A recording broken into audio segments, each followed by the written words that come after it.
జరుగుతాయి. విలేకరులుగా మీరు గ్రామానికి వెళ్ళి జరగాలి. ఇట్లాంటి విషయాలకు మీరు దృష్టి పెట్టాలి. చాలా మంచిగా మీ ఛానల్ కానీ మీ పత్రిక కానీ అద్భుతంగా ప్రజల అభిప్రాయాలు మీరు వెళ్ళబుచ్చాలి. ఇప్పుడు ఏం జరుగుతుంది? ఒక తండ్రి, 4 కొడుకులు ఉంటారు, వాళ్ళకి మ్యారేజ్ అవుతుంది, 5 మంది, 5 పాస్బుక్లు ఉంటాయి ఒక ఇంట్లో. రేషన్ కార్డు రాలేకపోవడం, ఇద్దరికీ రేషన్ కార్డు ఉంది. ఆ రేషన్ కార్డు మిగతా 3 అనవైలబుల్ కింద వస్తున్నారు. 5 మంది పాస్బుక్లు ఉంటే, ఒకటే రేషన్ కార్డు ఉంటే, 2 రేషన్ కార్డు ఉంటే మిగతా వాళ్ళకు అనర్హత కింద ఇలా డిక్లేర్ చేసి పెట్టింది.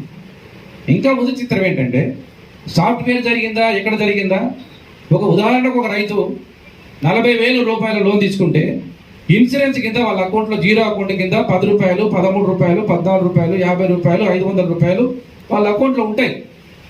దాన్ని ఏం చేసిండ్రు? అది లోన్ కింద చూపించి 40,000 తీసుకు